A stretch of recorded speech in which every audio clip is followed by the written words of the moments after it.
उत्तर प्रदेश की राजनीति और सामाजिक परिवेश में यादव परिवार का एक बेहद गहरा और ऐतिहासिक प्रभाव रहा है। स्वर्गीय मुलायम सिंह यादव ने जिस राजनीतिक और पारिवारिक विरासत की नींव रखी थी, वह आज भी पूरे राज्य की दिशा तय करती है।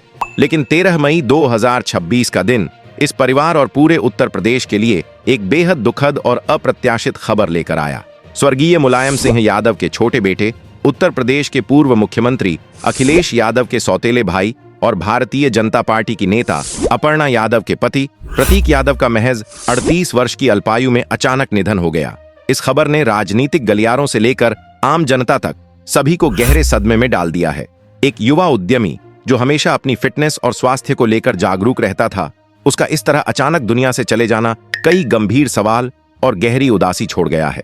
आज की इस विस्तृत रिपोर्ट में हम प्रतीक यादव के जीवन, उनके निधन के प्रामाणिक कारणों, चिकित्सा जांच के नतीजों और पुलिस द्वारा की जा रही गहराई से जांच के सभी पहलुओं पर विस्तार से चर्चा करेंगे। हमारा उद्देश्य आप तक केवल वही जानकारी पहुंचाना है जो पूरी तरह से प्रमाणित, सत्य और तथ्यों पर आधारित हो।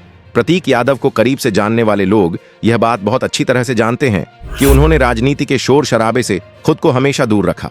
जब उनके बड़े भाई अखिलेश यादव उत्तर प्रदेश की राजनीति के शिखर पर थे और राज्य के मुख्यमंत्री के रूप में कमान संभाल रहे थे, तब भी प्रतीक ने अपने लिए एक बिल्कुल अलग और स्वतंत्र रास्ता चुना। उन्होंने राजनीति के बजाय व्यापार और स्वास्थ्य के क्षेत्र में अपना करियर बनाया। लखनऊ में उनका एक बहुत बड़ा और प्रतिष्ठित रियल एस्टेट का व्यापार था। इसके साथ ही फिटनेस के प्रति उनके गहरे जुनून के कारण उन्होंने शहर में कई उच्च स्तरीय फिटनेस सेंटर और जिम स्थापित किए थे। प्रतीक यादव की पत्नी अपर्णा यादव एक जानी मानी राजनीतिक शख्सियत हैं।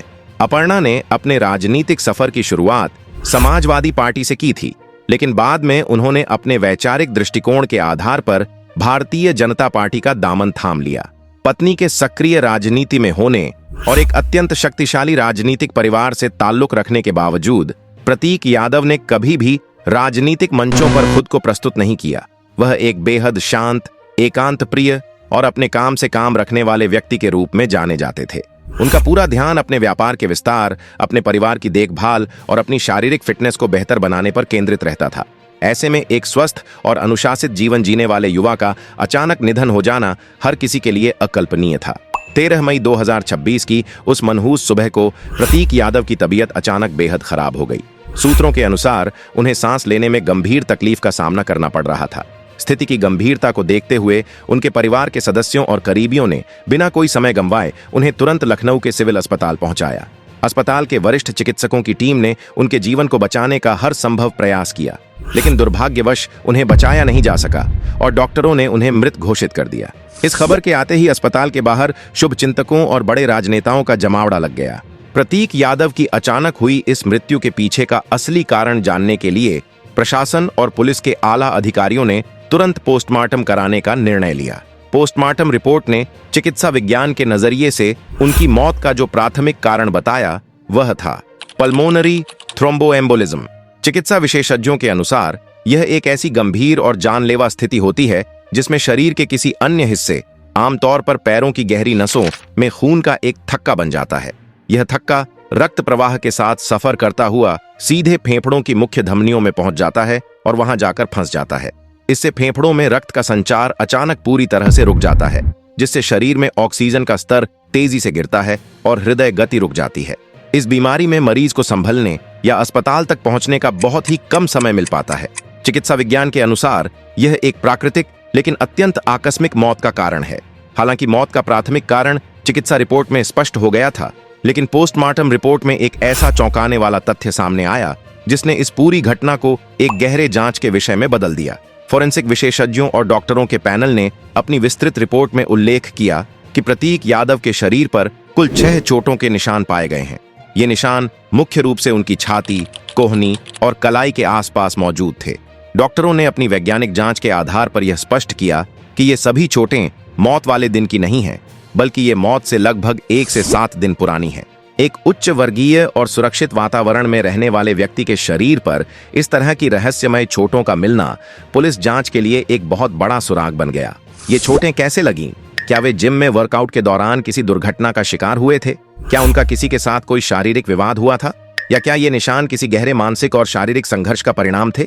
इन सभी अनुत्तरित सवालों के जवाब तलाशने के लिए लखनऊ पुलिस ने तुरंत अपनी जांच का दायरा बढ़ा दिया। एक मानक पुलिस प्रक्रिया का पालन करते हुए पुलिस अधिकारियों ने प्रतीक यादव के कमरे को पूरी तरह से सील कर दिया है ताकि वहां से कोई भी संभावित साक्ष्य नष्ट न हो सके। इसके साथ ही संचार और संवाद की जांच के लिए उनके सभी व्यक्तिगत इलेक्ट्रॉनिक उपकरणों, जिसमें उनके मोबाइल फोन और लैपटॉप शामिल हैं, को कानूनी रूप से अपने कब्जे में ले लिया गया है और उन्हें गहन फोरेंसिक जांच के लिए भेज दिया गया है। पुलिस जांच जैसे जैसे आगे बढ़ रही है, इस मामले में एक नया और बेहद गंभीर आर्थिक पहलू भी सामने आया है। आधिकारिक पुलिस रिकॉर्ड और दर्ज की गई प्राथमिकियों के अनुसार प्रतीक यादव पिछले कुछ समय से बेहद गहरे मानसिक दबाव और तनाव से गुजर रहे थे। पुलिस को मिली जानकारी के मुताबिक लगभग 1 साल पहले वर्ष 2025 में प्रतीक यादव ने अपने एक पूर्व व्यावसायिक भागीदार के खिलाफ लखनऊ पुलिस में एक आधिकारिक शिकायत दर्ज कराई थी। इस शिकायत में प्रतीक यादव ने आरोप लगाया था कि उनके उस पूर्व पार्टनर ने उनके साथ व्यापार में भारी धोखाधड़ी की है।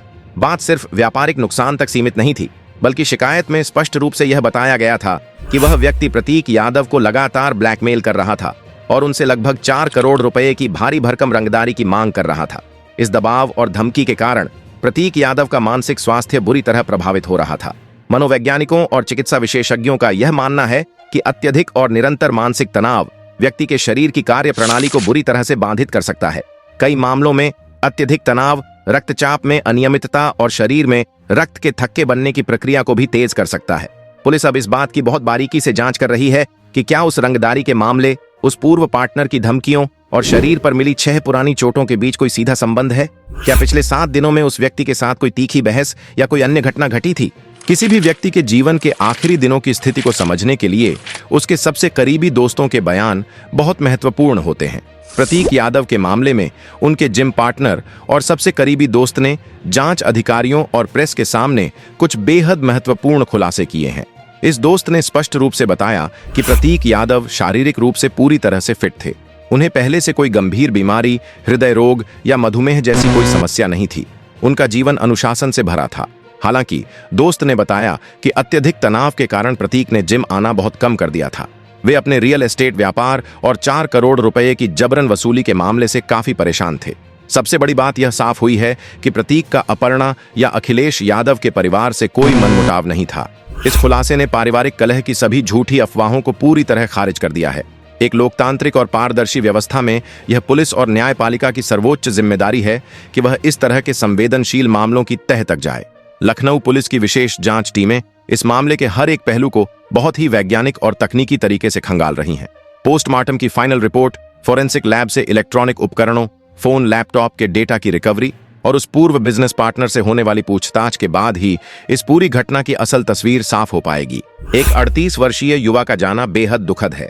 फिलहाल प्रशासन की निष्पक्ष जांच जारी है और असली कारणों के खुलासे के लिए पुलिस की अंतिम रिपोर्ट का इंतजार है। दोस्तों, ध्यान दें, लैपटॉप से मौत का राज खुलने की खबर पूरी तरह से अपुष्ट है। पुलिस केवल नियमित कानूनी जांच कर रही है। आधिकारिक तौर पर किसी राज की पुष्टि नहीं हुई है। अगर आपको हमारी यह सटीक और प्रामाणिक जानकारी पसंद आई हो तो वीडियो को अभी लाइक और शेयर करें। ऐसी ही निष्पक्ष खबरों के लिए चैनल को सब्सक्राइब करें और कमेंट में अपनी राय जरूर दें। अपना ख्याल रखें। धन्यवाद।